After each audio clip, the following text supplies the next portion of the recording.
Welcome, and thank you very much for coming along to this press conference, which has been organised by Swords to Ploughshares Ireland, or as we call it, StoP. And StoP is a group of people who came together about 3 or 4 years ago from many parts, activists, members of organisations, all around the issue of peace, but realising that we needed to focus on the increasing centrality of the arms industry on the island of Ireland.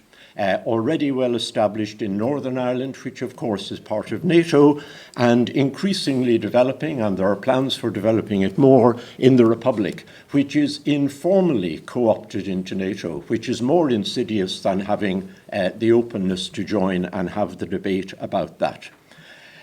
One of the first things we did was to produce the Downpatrick Declaration, which is, I'll just show you here the artwork of it. The Downpatrick Declaration came out a few years ago, and it was emphasising the issue of the future of the whole island, and emphasising also the contrast between what has been and still is boasted about by Irish governments as the Irish peace process, the Belfast Good Friday Agreement, and the ways that Irish foreign and defence policy are being changed and depleted, diminished under the EU-NATO partnership. And some of the developments that have happened include, for example, the development of Ireland's Special Operations Force, who are being rebranded to take part in what's called affirmative peacemaking and peace enforcement in trying environments. Something very unlike the kind of peacekeeping which was indeed the inspiration for the Irish peace process, the kind of peacekeeping work which began Ireland's presence in the UN, which we joined in 1955. And I know that Eamon Rafter, one of our speakers, I'll introduce each speaker as they present to us, that I know Eamon will have something more to say about that. So I suppose one main point that needs to be said, by the way, I should have introduced myself, John Maguire, former Professor of Sociology in UCC, member of StoP. One major point that needs to be made is that the current coalition government, at least two members of which, the large parties of which are seeking re-election, they're all seeking re-election, but they're very clear they'd like to come back together. All three of those parties broke quite openly and quite brazenly the very promise on which they had been elected in the 2020 government programme. They were appointed as a government by the Dáil Éireann on the basis of a programme that included retaining the triple lock. The fact that they were ready to do that says a lot, and also shows how little they regard even the authority of the Dáil Éireann. They were quite prepared to get elected on a programme and throw that overboard by particularly ministers, including Minister Micheál Martin, who for decades had been telling us there's nothing happening here, and then suddenly told us, wake up and smell the cordite. And this is all leading to the central proposal of getting rid of the triple lock, which requires UN authority if more than 12 Irish troops are to deploy abroad. Their indifference, their disregard, you might even call it contempt for the Dáil Éireann, which elected them as a government, is only a shadow besides the callous readiness now to break solemn constitutional declarations which were made to the Irish people when the Irish people had concerns precisely about the kinds of issues we'll be discussing here, and therefore turned down the Nice Treaty in 2001. And they came up with the Seville Declaration, which they said meant the future of Irish defence policy cannot be taken out of your hands. What you prize, particularly the central role of the UN and the need to reform it if necessary, that can never be undone. merely by government legislation. Now they're proposing to do just that, having repeated those declarations to get the Lisbon Treaty passed in 2009. They have obviously set out now to trash the careful articulation and order of the Irish Constitution. It's quite ironic that in the very sentences with which he declared that the election was being held, the Taoiseach Simon Harris, in the very opening paragraph, he said, "Your vote is sacred, you are sovereign."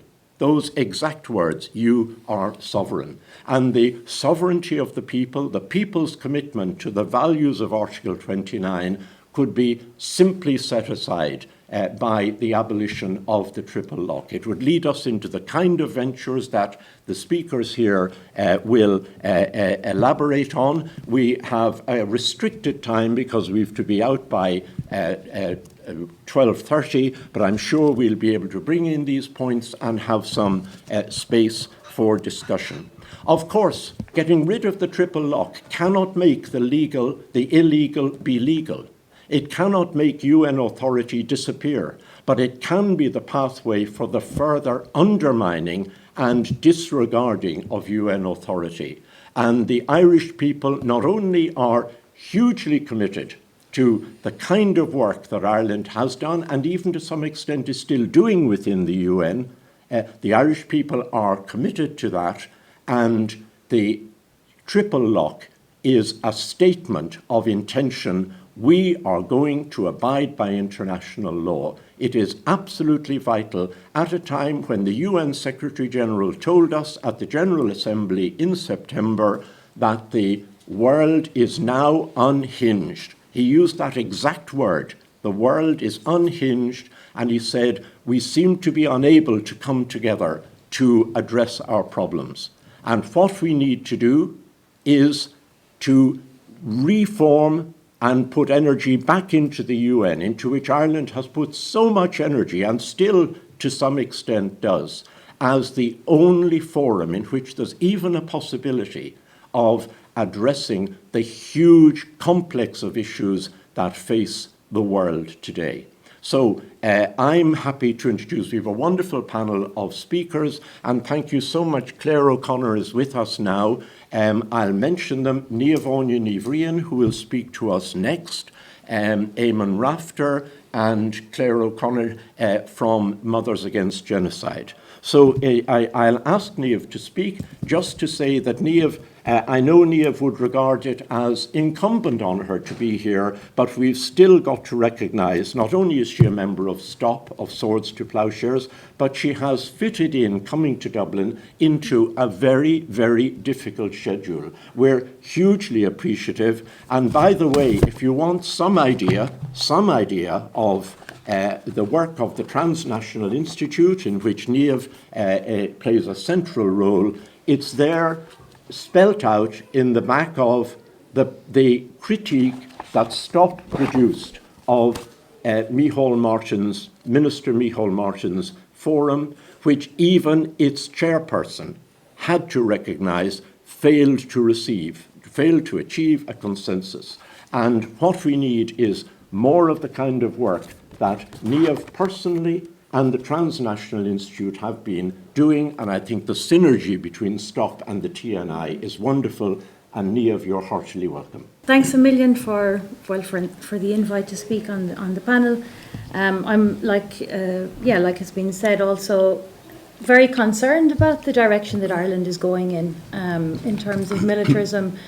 And I think maybe just because the work I'm doing in TNI is very much focused on the European level and the policies within the European Union that have been directing the European Union towards becoming really a war alliance and very much aligning itself with NATO. And I think we all probably recall the quotation from Ursula von der Leyen, the Commission President, when the war in Ukraine broke out with the Russian invasion. And what she said was, "We are one union, we are one alliance." And this was the language of Ursula von der Leyen when she stood alongside the former Secretary General of NATO, Stoltenberg, And that really was very defining, I think, for the direction that the European Union had been going in, but maybe not so openly and not so publicly.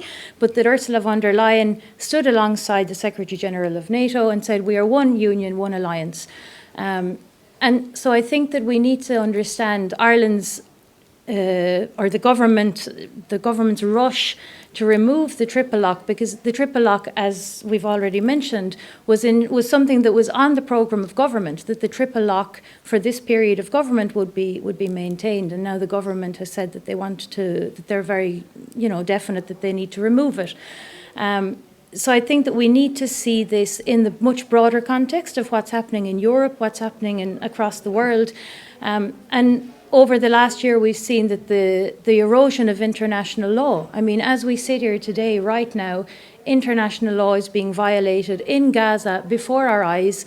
Every morning we wake up to news that civilians, dozens of civilians, sometimes hundreds of civilians, have been massacred in Gaza, and this is being completely normalised. So I think at a time when international law is being shredded before our eyes, with the full will and backing of Western powers, that Ireland would decide that that was the moment that they should revoke the triple lock and revoke this strong commitment that we have to the United Nations as the only really legitimate multilateral structure that exists, post-World War II structures.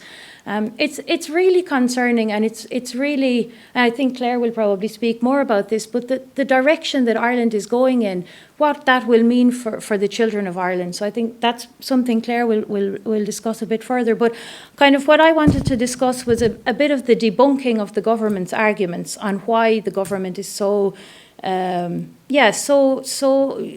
keen on removing the triple lock. What is so intolerable about Ireland's commitment to the European Union that the government is so urgently seeking to revoke our commitment to the United Nations, the UN? So none of the arguments put forward hold any water. They were all very easily debunked. That's why we wrote this, because we were so fed up of constantly hearing absolute nonsense, and a government strategy that was really set out to confuse people, not to be very clear and say, okay, this is something that we inserted into the Defence Act, into legislation, on foot of a demand from the people in the context of the democratic process, which was the Nice Treaty referendum, and later reinforcing that democratic process in the context of the Lisbon Treaty referendum, and having gone to the people and explained what was going on. Now we see complete confusion, and people really, honestly, genuinely not knowing and really feeling, why is this so confusing? It shouldn't be so confusing. It's about a commitment to the United Nations. And the government, instead of going to the people and explaining what they're doing, they've sought to hide behind confusion. They've thrown in lots of legal language about the way the way the United Nations works, and that's intentional, because it's either to divert attention away or to lose people's attention, to make this an issue that's not of concern, and so then they can kind of move this thing forward without people even noticing. So the government have had a very specific strategy of not engaging with the people. I gave a talk in Maynooth University back in April, and I asked a room full of very informed people, who knows what the triple lock is, and 2 people put up their hands in a room of 50. And these are people in university who were very, following political movement. So there's been a very strategic decision made on the government's point to keep, and even today, we sent out a press release to 400 media outlets, and look at the room. The media is also part of the problem, and that's another discussion that we could have, particularly in the context of Gaza, and especially in the the incidents that have happened over the last week in Amsterdam, which is where I live at the moment, and how things are framed in the media. But the 4 arguments the government's put forward that I've debunked in this, the first one is the UN undermines Irish sovereignty. So the Irish government comes out and has the neck to say that our membership of the United Nations undermines our sovereignty. And the reason they say that is because to deploy Irish peacekeeping troops overseas requires a UN mandate, and to get a UN mandate, you either need agreement in the General Assembly or in the Security Council. And so they constantly focus in on the fact that Russia and China, because they always mention Russia and China, have veto powers. In fact, the 5 permanent members have veto powers, but they particularly focus in on these 2 as being the problematic ones. But that's completely disingenuous and completely sidesteps the fact that that's how multilateralism works. That's the UN structure. Whether we like it or not, that is right now how the UN works. And so we should be working towards positive reform within the United Nations and not saying, well, let's throw the baby out with the bathwater and abandon the UN commitments altogether. So to say that Irish sovereignty is a threat, when sovereignty is vested in the people. In our constitution, sovereignty is vested in the people, but the government is not going to go to the people to ask them about to ask us whether we actually agree or not with the removal of the triple lock. And of course, there's no mention at all about the fact that our sovereignty is actually much more threatened by the European Union, actually, and by we're being signed up through the European Union to all sorts of agreements, resolutions, directives, regulations that we have, as the people, have no say over, and our government has signed us up to all of these. So I think if we want to get into discussing the threat to our sovereignty, I think we really need to have a very serious discussion about our role within the European Union. The second argument we constantly hear is don't conflate neutrality with the triple lock, and that we can somehow remove the triple lock and our neutrality will remain unaffected. But if we imagine a situation where the triple lock has been removed, that would permit Irish troops to be deployed on missions that don't have a UN mandate. What business do Irish troops have on any mission that doesn't have a UN mandate? The legitimacy of sending our troops, for example, right now in Lebanon, the legitimacy that we have there is because we are there under a UN mandate. If you revoke that, what legitimacy do Irish troops have anywhere? And if you think of, again, going back to the European Union, the direction that the EU is going in with these battle groups, which also Irish people have no say in the fact that our troops are participating right now in European battle group training sessions. If tomorrow President Zelensky, for example, was to say, I want an EU battle group to be deployed in Ukraine, without the triple lock, Irish troops could be sent on a mission like that. What business do Irish troops have stationed and fighting a war in Ukraine against Russian soldiers? I mean, that is nothing else other than a violation of our neutrality. If we're a neutral country, we should be promoting peace and active neutrality and not coming in as part of an EU battle group or coming in as part of a NATO-led mission. So to say that you cannot conflate neutrality with the triple lock is to completely mislead people on what the triple lock actually means. Then we're told the triple lock. The third argument, the triple lock is not fit for purpose, and this is actually mentioned in the Fianna Fáil manifesto, that we need a defence policy that is fit for purpose. But again, you say, what purpose is not served by the triple lock? The only purpose that's not served by the triple lock is to send troops on a mission that does not have a UN mandate. And again, what legitimacy do Irish troops have being on any military mission without a UN mandate? We're told that we need to work within having, structures that will protect us if there's a threat to the undersea infrastructure. And we're made to believe that there's this whole grey area around undersea infrastructure, when in fact there's a huge body of maritime law that's all regulated. And now we suddenly have this undersea infrastructure that's not protected. This is farcical, actually. All of that undersea infrastructure falls within the remit of maritime law. And so we just simply have to operate within maritime law and continue as we have been doing. This is being thrown again at people without actually clarifying what undersea infrastructure means, and that there's a legal body of, documents that actually regulate that. There's an awful lot that could be said about the triple knock not being fit for purpose. I've covered lots of the different scenarios that are here. And then just the last thing I'll say is we're told constantly in a very patronising tone that we need to deal with the world as it is today. As if we, the people, were not aware of how the world is today. Is it not the people who are in front of the Dáil every other day of the week, who are marching through the streets every other day of the week, who are constantly calling for ceasefire in Gaza, in the genocide, boycott, divest, sanction, all of these, the Occupied Territories Bill? We, the people, know how the world is today, and these are our demands. They're not radical demands, they're based and rooted in international law.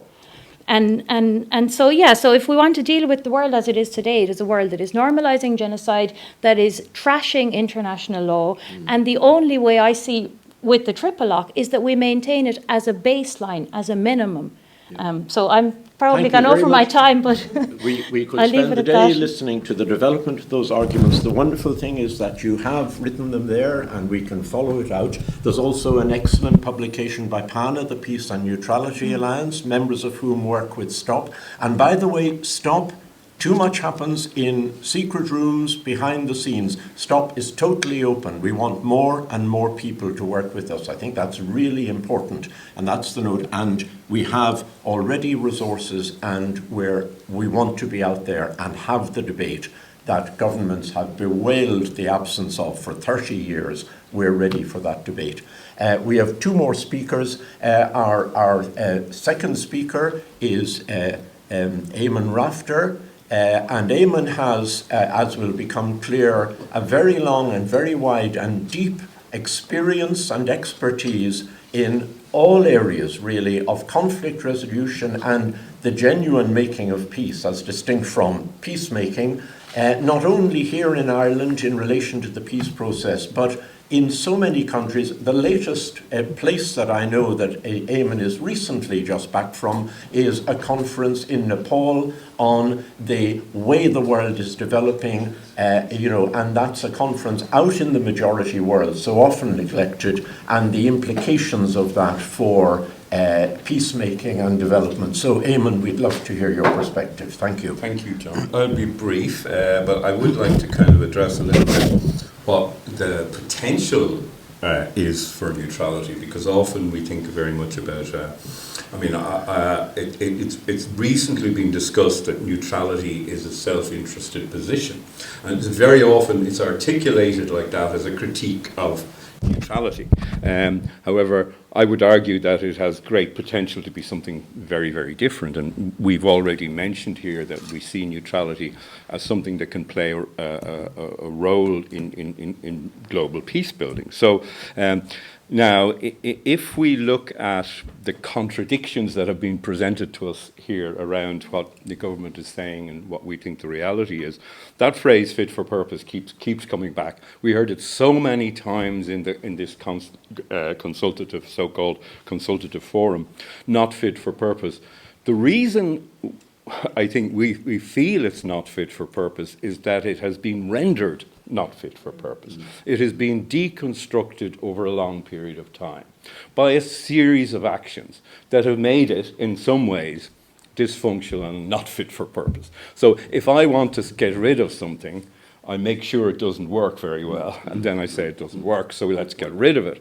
That's what we're talking about. So to give examples of the kind of things that have been done to make it not fit for purpose, we have Shannon Airport used for a number of years, going right back into the time of the Iraq War, as a conduit for US troops and US hardware material that is still going on. The Irish taxpayer actually pays for the process whereby US troops move through Shannon and unarmed. So, I mean, is that not a deep infringement of neutrality that therefore renders it not fit for purpose, to bore you with that phrase. And currently we have a piece of legislation sitting on the shelf, passed but not enacted, the Occupied Territories Bill and the other bills that really could assert Ireland as having a role to play in the world which is completely outside militarism and offers something different. Our great historical tradition includes the introduction of the word boycott into the English language. And I've spoken abroad in a number of places and mentioned that word and said, do you know where that comes from? Most people have never heard that notion. It seems to me to be a very valid word to be using and putting into practice in the modern world, and does not involve the killing or use of weapons or militaries, etc., etc. So these are the kind of areas that we should be talking about and invoking. However, our neutrality is being deconstructed. It's being deconstructed in the way we've been pushed gradually into PESCO and all the stuff that Niamh's been talking about. We've been told more or less to get on board with the European project, not to be laggards. You know, you hear the word laggard used a lot about Irish non-compliance with climate legislation, so on. Yeah, but we're told we're also laggards in the military department because we're not taking up our duty, and we're leaving the job to others to protect and defend us. So defence is the word we hear all the time, but it's not really about defence. It's about, deployment of weapons and troops in other people's countries for very nefarious and devious reasons. Now, it is very interesting to me to look in the manifestos, because, we do think this is an election issue, but so far in manifestos that we've seen, we haven't seen much sign of it, with one particular exception, obviously, people before Profit have clearly articulated. And Sinn Féin that has mentioned. But if we go back to Fianna Fáil, it's very interesting that in their manifesto it says part of their mission is to protect and promote Ireland's military neutrality, including sensible reform of the triple lock legislation. Sensible reform. Now, what on earth might that be?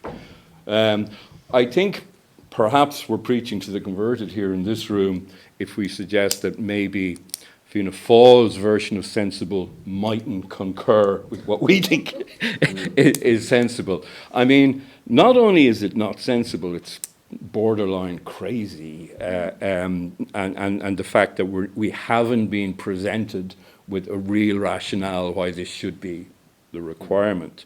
But again, we're told Ireland has no plans to alter its policy of military neutrality. That's a quote from Micheál Martin in April of this year. No plans to alter, but plans for a sensible reform. Okay, so it's not alteration, it's a sensible reform. Hang on, I'm confusing myself. It's crazy. But, we are constantly told, we're also told, one of the other things we're told, there is no plan for Ireland to join NATO. We're constantly reminded that, don't worry, folks, we're not going to get rid of neutrality and we're not going to join NATO. Well, as we see it, there is actually no need for Ireland to join NATO. Ireland is already a partner of NATO. And that's, it's a fairly formal situation, but one of the ways we could look at partnership is that it involves, I'm quoting here from David Swanson and Medea Benjamin, it involves an encouragement to spend more on militarism, to buy more weapons, to engage in more military training and military strengthening. NATO trains thousands of partner nations officials in military and strategic ways. So that's what we're going to be involved in, and already are involved. So there's no actual need to be members of NATO. Yeah. We're partners. Bear in mind, countries like Australia are also not members. They're partners in NATO. So that's how it works. And NATO is extending its tentacles all over the world. It's not just a local alliance. Just to finish, I said I'd mention something about that we do have proud traditions in relation to what neutrality can offer. Mm-hmm. And we should invoke these proud traditions. We've already mentioned the blue helmets. If you ask Irish people about that, most people are very, very comfortable with that. I got an email from an American professor saying, I've heard Irish troops are stationed in Lebanon and they're being attacked. Are these poor, unfortunate, working class men and women who've been forced to join the Irish army and go out and fight in Lebanon? I said, Absolutely not. Most Irish people are comfortable with the notion that that's the use that our military forces are put to. Yeah. I'm grateful that they're there. And, you know, when I say proud, I don't mean we're proud militarists, but we are proud to be represented in that way by a group of people whose lives are, you know, are under threat, and they're there in the name of peace.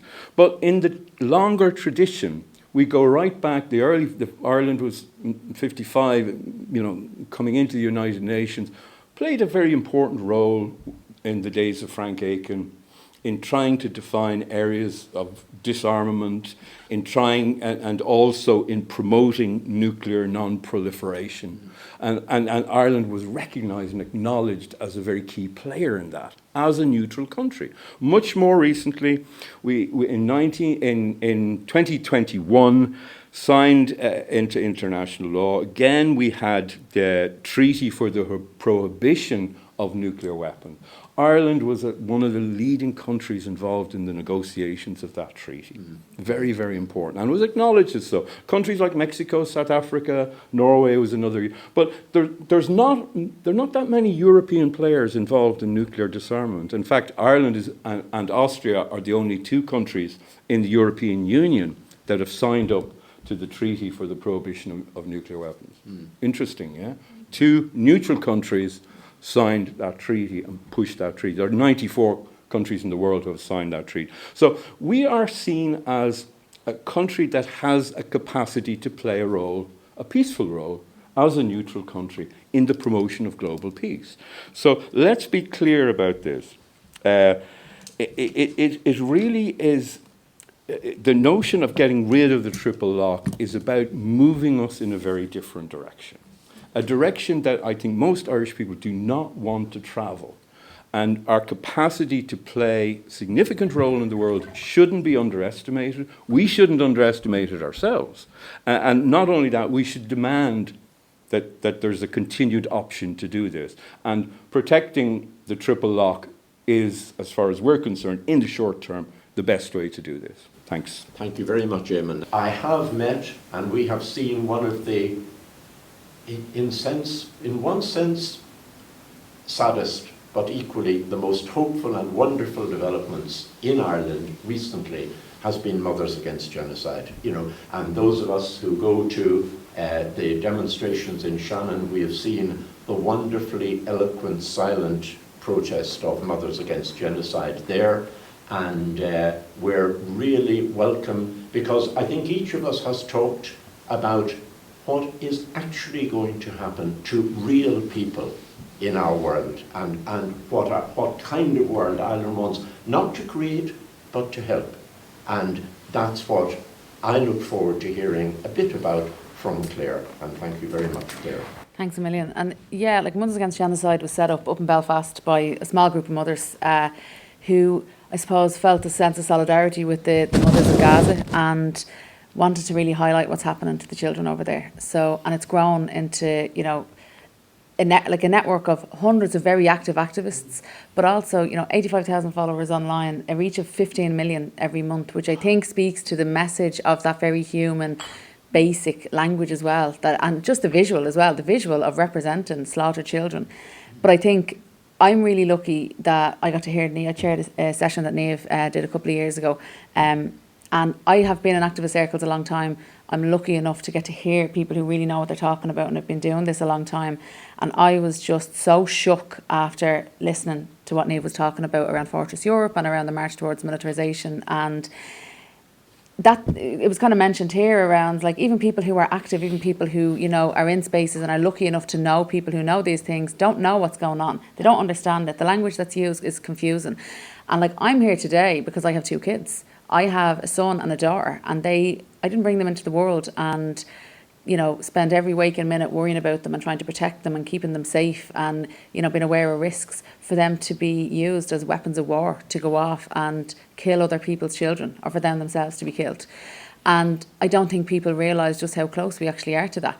And that even if you look around Europe, like if we look at when the Ukraine war started, and men being prevented from leaving the country, that mandatory conscription. Again, like, I have a son and a daughter, and they're both equally deserving of safety. And he is not a weapon of war. He wasn't born to be a tool of violence. And even when we hear the language sometimes around women and children, you know, it contributes to that sense of, you know, men being units of war and men being soldiers and men being inherently violent. You know, that is what we contribute to, even sometimes I think when we use that language. So, yeah, like a huge amount of the people who joined Mothers Against Genocide, and it's not just mothers and it's not just women, it's a really broad network of activists, people who've never been active before, people who aren't activists. They're coming from a place of just deep humanity and horror and the refusal to accept what's going on. But what has been incredible to see is that in that space then, all the other areas of activism that's coming from it. So again, somebody mentioned the triple lock, and then Niamh was asked in to do a learning session, and all of a sudden there's a subgroup, and Niamh is in the subgroup, and there's a video being made, and there's a leaflet being made, and all the people who heard this in Mothers Against Genocide were horrified because they never heard it before. They didn't know that this was happening. And that I'm always so aware of that, and particularly there's so much wrong in this country. You know, there's so much, we're in an election at the minute, and the noise out there is so deep that people can't hear, you know, some of the worst things that are happening. So I, as a mother, don't trust the government or the governments that have come before them to keep my children safe. They don't keep children safe in this country. They haven't managed to keep children out of homelessness. They haven't managed to keep children safe in the healthcare system. Saw yesterday on the news a young boy of 19 who, you know, needed scoliosis treatment and aged out of it, and he's just expected to live like that now for the rest of his life. So the government are basically saying to us, trust us. They're saying, trust us, we have your best interests at heart and we have your children's best interests at heart. And we don't need to trust them because we know they don't. We know that they don't have our children's best interests at heart. We know they failed them. They're failing them now. Why wouldn't they fail them into the future? We also know, and the European Union has been mentioned really strongly, but in terms of sovereignty, someone recently, and I can't remember who it was now, but mentioned the lack of sovereignty we have as a result of America and the United States. We've seen through the genocide the power and the pressure around the Occupied Territories Bill that's come from America to not implement it, and the inherent threats that are underneath that message. We know the weight it holds in this country, whether it be because of foreign investment, whether it be because of not wanting to go against, essentially it's trying to be friends with the bully. That's what it is. But it undermines our sovereignty a hell of a lot more than international law does. And I don't trust down the line that if that pressure becomes heavier, that we won't buckle even more. So I don't trust the government to keep my children safe. And I know a lot of people and women, our Mothers Against Genocide, don't trust the government to keep their children safe. So on a really basic level, I think we need to get that message out to people. We need to let people know there is a chance that your children could be mandatory conscripted to go to war in 10 years, in 20 years. It's happening now in Europe. It's happening in Ukraine that men are being mandatory conscripted. In Sweden, we're seeing mandatory reserves around Europe happening. We're seeing the language of Fine Gaelers particularly travelling around Europe on these military tours. They're meeting, you know, the heads of weapons organisations. And very publicly, they're not hiding it either. They're out there, they're talking about it. One thing that hasn't been mentioned as well is profit. At the end of the day, wars make money. Wars are profitable. And our children will be exploited to make profit for people. That's what wars are all about, what profit and power. And again, I don't trust, and this government and previous governments and the two parties that have been in power for 100 years haven't given us any reason to trust our children's lives with them. So that's really, I suppose, the most important message for me. It's that, you know, I want ordinary people who aren't lucky enough to get to be in rooms with Niamh Breen or, you know, anybody else in this room who are active on it, to make them realise that this is actually a real threat, that this is something that's happening. You know, Shannon is a good example. What's happening in Shannon? Weapons are coming to our country. We actually aren't neutral. And they put us at risk when they do that. And this idea that, you know, sovereignty would make us more safe. We don't trust our own government. I don't know many people who do trust our own government. If we don't trust them, we have to trust international law. And we're seeing the complete erosion of international law over the past year. We're seeing how easily, when the larger powers, when the likes of America don't want to abide by international law, they just don't. What happens when they want to use Ireland a little bit more as a military outpost? What happens when they actually, you know, need to put a bit more pressure on? They haven't needed to because we comply with them. We just let them do what they want to do. So yeah, that's my message really. It's to parents who, we won't be the ones that will be sent to war, realistically. Our kids will. And we owe it to them to take a much stronger and deeper stance on this and to bring it up on the doorsteps. If a politician knocks at your door, ask them what they think of it. Ask them what they're going to do about protecting Irish neutrality, and make your feelings very clear that you don't want to see the triple lock removed. Certainly, if people would like to raise any question now. By the way, I think you have a copy of it there, the statement on the triple lock. We've come out with that from from StoP, and now there's a manifesto, and all of those materials are available on the StoP website. So they can all be accessed and are very important resources. We've been tracking the manifestos as they've been coming out. We sent, we contacted, lots of people in the Dáil, trying to put the triple lock on the election agenda. Maybe just to mention, so People Before Profit have very clearly put in their election manifesto that they would like to that they plan on protecting the triple lock, that's on their agenda. Fianna Fáil, as Eamon pointed out, they want to have a sensible reform. And then maybe to mention Sinn Féin, so we've had some interaction with Sinn Féin and it's always been very positive on protecting the triple lock. I don't, because the manifesto isn't out yet, Tuesday, I think. So we hope. I haven't seen it. Watch this space. No, but it's always been very positive on the triple lock. Labour also came back to one of the emails I sent and said they would be in favour, and then independent candidates, Independence for Change, Claire Daly came back and she actually tweeted on the triple lock yesterday. Dean Mullen, an independent candidate, and Mick Wallace has just announced his candidacy actually, and he has always been very strong supporter of the triple lock as well. And well, we've mentioned Fine Gael, I don't think we need to say much more. But yeah, so we're really trying to keep an eye on how the triple lock comes out in the election process and peace and neutrality in general.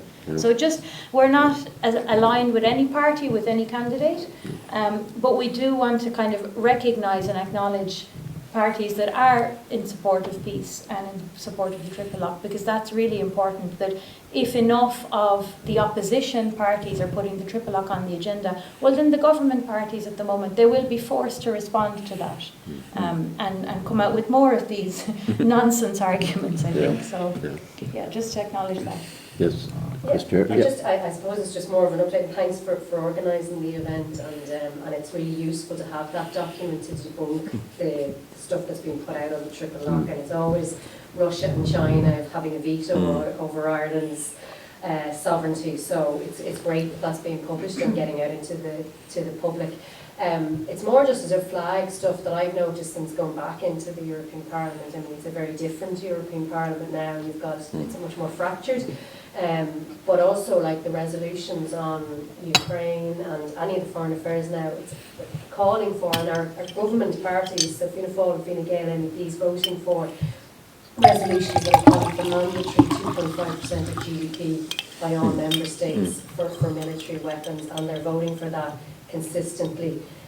So it's just a flag that's it's there and they're on the record of having done that. And also just that Zelensky is going to be in the European Parliament on Tuesday. We're not sure if he's going to be in person or streamed in, but it'll be interesting to see what comes out of that then, because we have a Strasbourg session the week after, so I'm sure there'll be more resolutions and more militarisation, and given the new Commission cabinet as well, I think the direction of travel is very concerning, and so it's great that you're doing this and reminding people that it's okay to criticise the EU. That is absolutely, you're right, and I would say you should be doing it, and if you're not doing it, then there's something wrong. But you seem to, it's portrayed as being a bad European to criticise stuff that's not in Ireland's interest. Just in relation to that, the increase of GDP to 2.5, whatever. Interesting that comes largely from NATO. So indicates the conflation of NATO and European Union more and more and more. So when they're talking European Union, sometimes they're also talking NATO, without forgetting or just not caring that there are a couple of countries who are not. The EU-NATO strategic partnership. It's spelled out in letters. Strategic partnership. The candidates on the door is that 2.5% of GDP. Where are you taking it from? You're voting in favour of that. Where's that 2.5%? And what else could be done with that money? Exactly. Indeed. Eddie's trying to get it. Just a small point, but it's not obvious what triple lock means. I think the terminology itself takes it out of context. So it's not, when somebody says triple, what does that mean? Where does that associate it with? I think that's really incredibly unfortunate. Because what I see the argument building up here, we have to appeal to what's called civil society. Absolutely, right? yeah. And it's so difficult to mobilise civil society. And when we have done it historically here, it's been incredibly effective, Yes. particularly at the level of passive resistance, going back to the Land League right the way up to, and right there. So there is part of our identity. Yes. I think this is really important to Very get good across, point. is that, that we are, neutral. And, and even if you want to say, we paid for it. If you take the rewards of the Second World War, the victors and the vanquished were booming in the 1950s. Yes. We were about to be eclipsed economically, right? Yeah. And that was because of our neutrality and all that goes with that. We paid for it, right? In our children emigrating and all. But it's such a pity that the word triple lock doesn't create within that expression the context in which it operates. Yes. So, in itself, it's so neutral. Indeed. It's a battle in itself to create the context in which it's operating. Yeah. For Absolutely. people to understand exactly. Yeah. And it's such a pity that it's so. Well, I think that's why in everything we say and publish, we try even to get it into one sentence, the triple lock, which means UN authority. You're absolutely right. 'Cause and it sounds legalistic, strange, but also relatively trivial. I mean, why not? So absolutely, the thing is, work within the UN, use Ireland's moral capital and political capital within the UN, within the General Assembly, reform the UN, do not turn against it. So you're totally right here, absolutely. Yeah, I think that's also part of a process that's sort of the mystification of foreign affairs issues, and where people are told these are quite complex things, Right. meaning people like you wouldn't really understand it, whereas, and they're not really electoral issues. Electoral issues are bread and butter, the price of, Yes. commodities. Whereas, I mean, what we're trying to say is these things actually do concern us, and more with Palestine, what's been going on with Gaza, ordinary people are very, they're looking to find out, how come this does have something to do with us? Do you know what I mean? So foreign affairs issues, I think, are deliberately mystified and made to be complex, whereas a simple explanation of what the triple lock is definitely needed and required for people to be able to make choices. Yeah, and maybe just to acknowledge that, because when you say foreign affairs or issues, maybe just to acknowledge that we have Lynn here, who's one of the Irish representatives, who is in Brussels, who is, a member of the European Parliament, sent there with a mandate from the people. And just to acknowledge that you're here today, and that we really appreciate that. Here. And appreciate that if Sinn Féin puts this on the agenda for the election, I think it will catapult the question of peace and neutrality into the centre stage, which is where we really need it to be, because so much is at stake. Just to acknowledge and say thanks for joining thank us. you, and thank you for the intervention there. And just to say, on your point, I'm going to stop now. In this detailed critique of the forum, which StoP has produced, and we've had no response to that critique, the word that comes up time and time again is complexity. It's exactly what you're talking about. Things are complex. They're not your business, as it were. Thank you to all our speakers. Claire has having I won't say battled, but having struggled her way in to join us, she has had to rush off to work. So here we are, someone who's, as she says, every day thinking about the 2 children and going off to work. This is where the real concerns come from. This is what it's about. And thank you so much to Nia for, I can't thank you because you're a member of StoP, but we really appreciate your making the time. I know you're off God knows where tomorrow, but there we are. And Eamon, it's wonderful to have the depth and breadth of your expertise and your concern for peaceful conflict resolution. It's all Article 29. It's in Article 29. If we observe that, we can't change the world, but we can help it to change. And that's all that can ever be achieved. And thank you to our speakers. Thank you for coming along. And we look forward to this being flagged up as a major concern at the time when the people are allegedly sovereign. Thank you. Thanks, John. Thank you. Thank you very much.